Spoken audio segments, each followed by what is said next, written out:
Hello everybody and welcome back to Handsome German, the only show on the internet, and today, the day this video comes out, is my 30th birthday, which... whew, oh goodness. Anyway, for this occasion, I picked my favorite game of every year since I was born and named some of my favorite things about them. Let's go. 1992, Sonic the Hedgehog 2. I love me some Sonic, and Sonic 2 was the first genuinely great entry in the series, featuring spin dashing, co-op, an amazing soundtrack, awesome visuals, and legitimately fantastic momentum-based platforming, all in one breath. And while we're on the subject of Sonic the Hedgehog,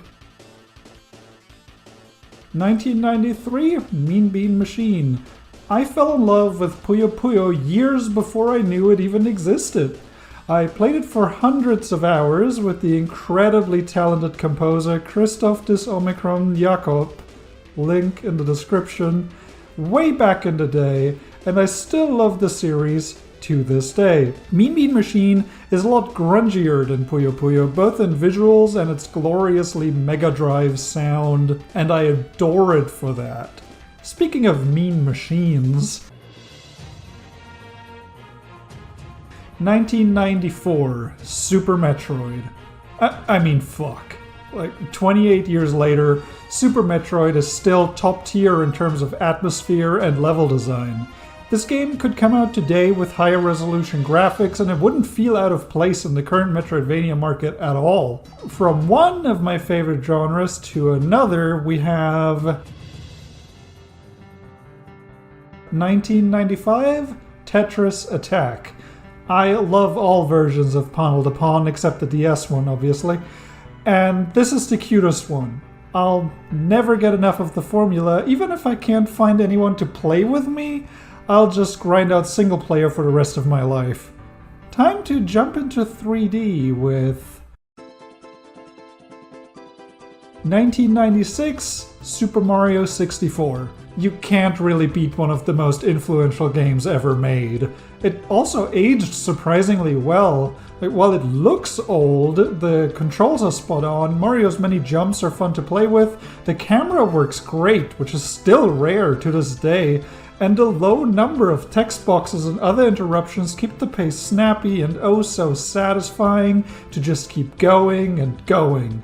That last part actually sounds familiar. It's the same aspects I love about 1997, Star Fox 64. Mechanically, Star Fox 64 is my favorite video game ever made.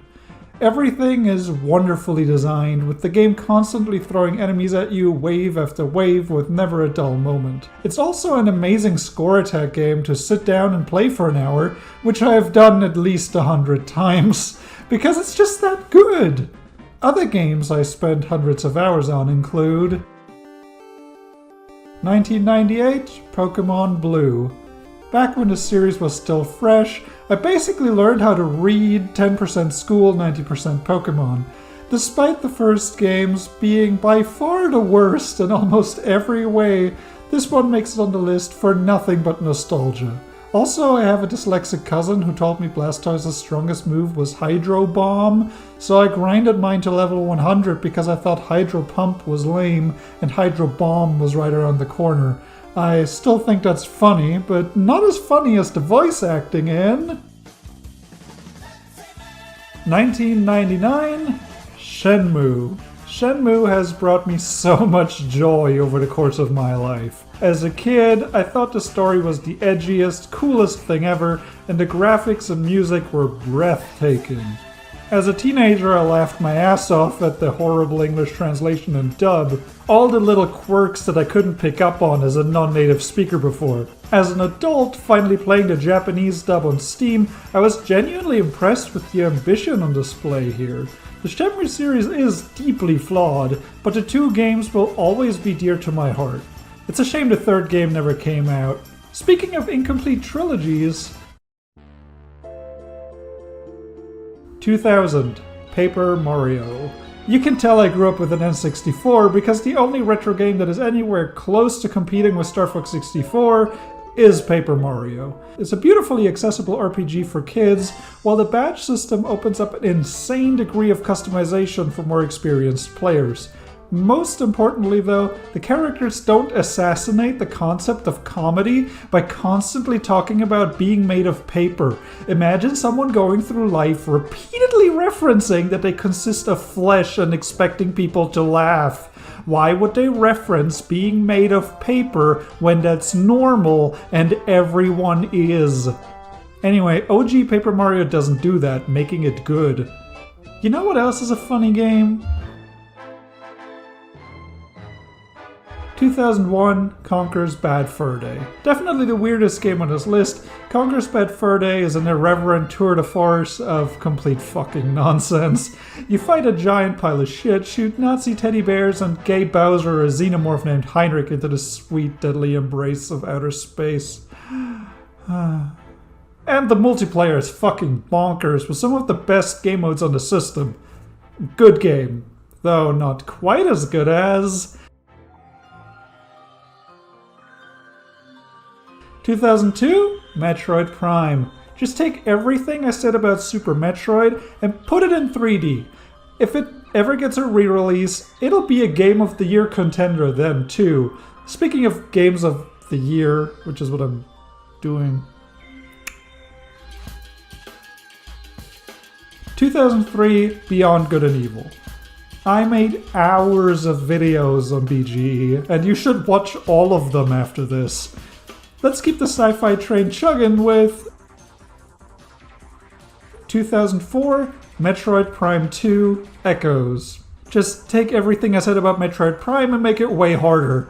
If it ever gets a re-release, it'll be a Game of the Year contender then too. Speaking of Games of the Year...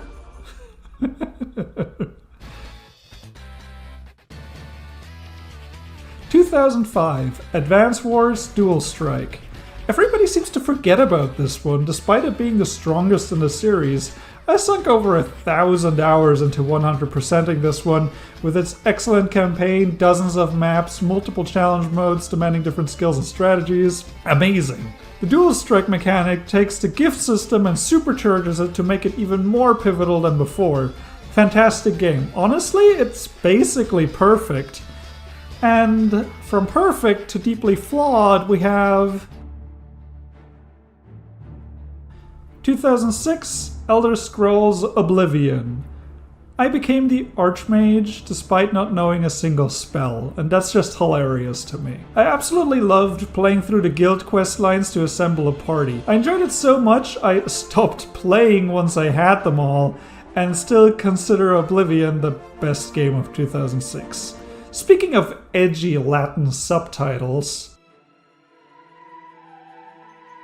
Metroid Prime 3, Corruption.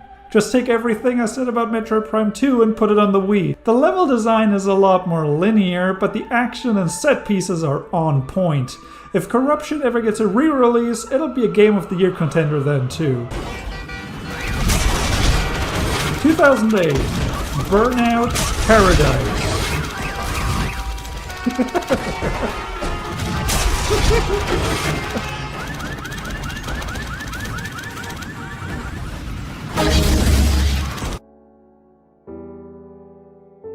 (2009) Minecraft. Yeah, Minecraft is that old. It's also just a damn solid game and tons of fun with friends, but you already know that. What you probably didn't know is that Minecraft came out the year before 2010 Fallout New Vegas. It's like Fallout 3, but better.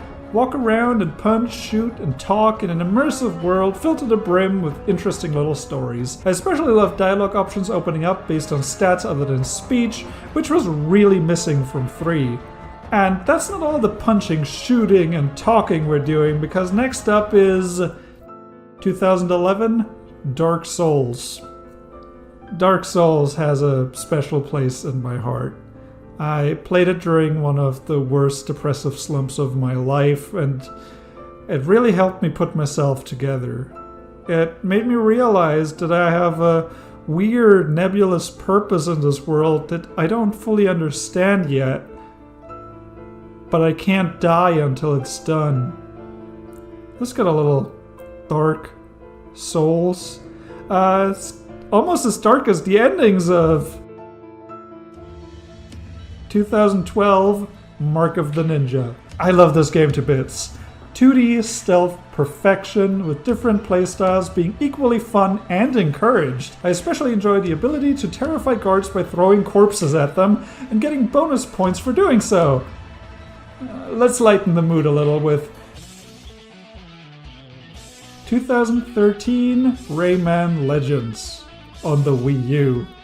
The greatest 2D platformer ever made, Rayman Legends on the Wii U is infinitely creative, fantastically gorgeous, and set to an incredible soundtrack that I'm actually listening to right now to make sure that I speak up properly. The Wii U gamepad allowed for a variety of unmatchedly clever gimmick levels that were completely lost in the many ports. A similarly clever gimmick forms the base of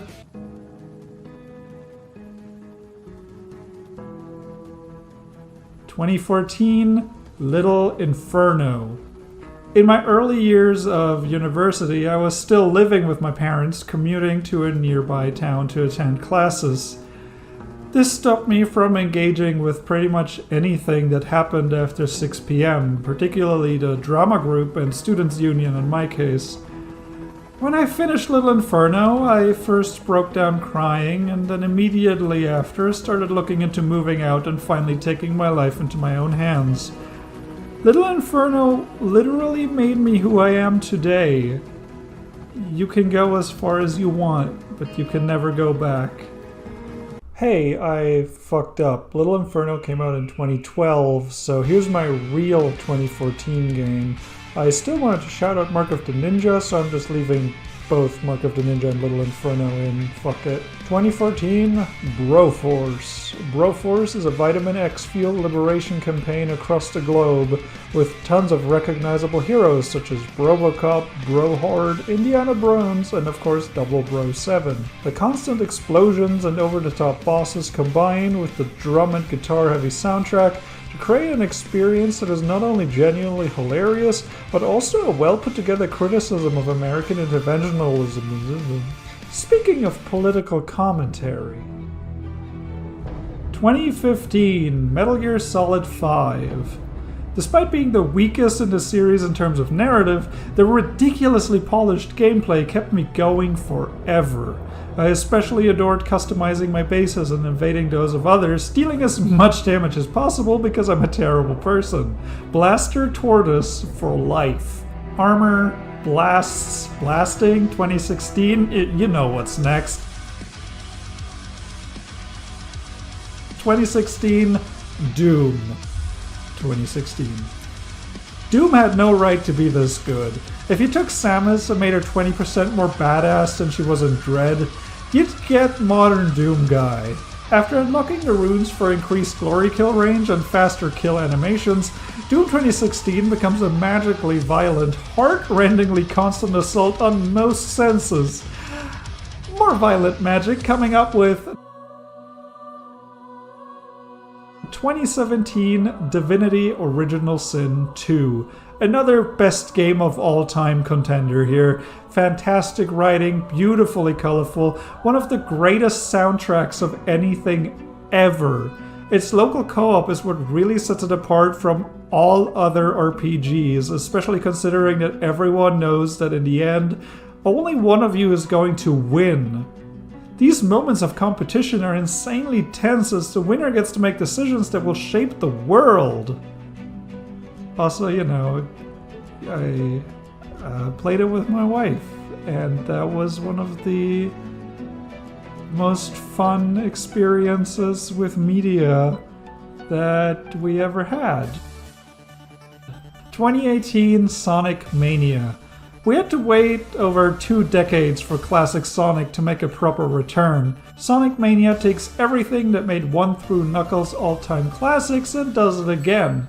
The drop dash makes such a massive difference in terms of pacing. That's all, it's more good Sonic. From a long-awaited sequel to an incredible debut.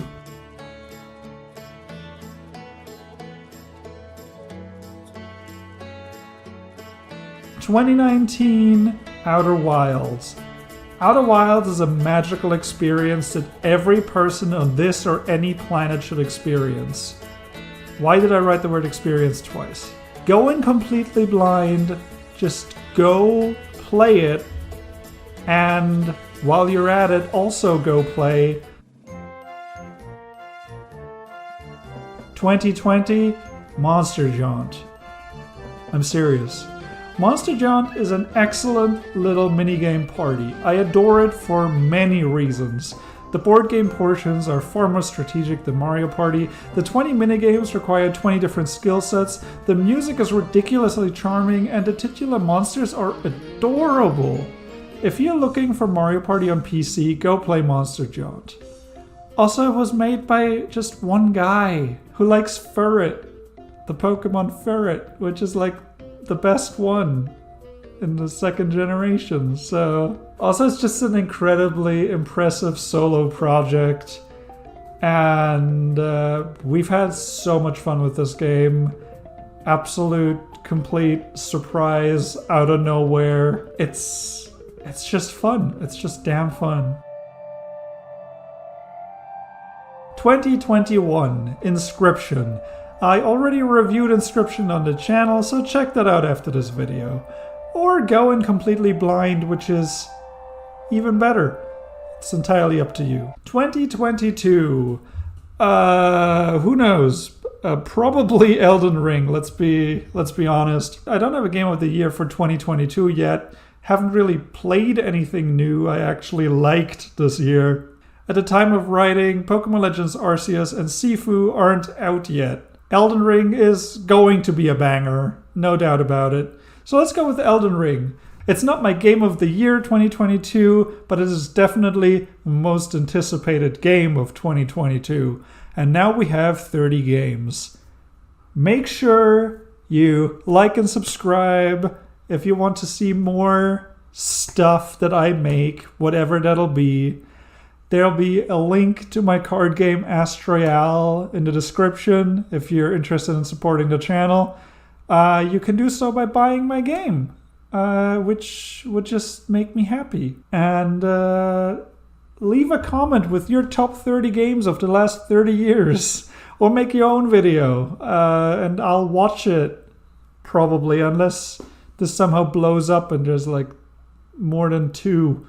Because that's a lot of time to invest in watching random people's videos, right? Thank you very much for watching. And I'll see you next time.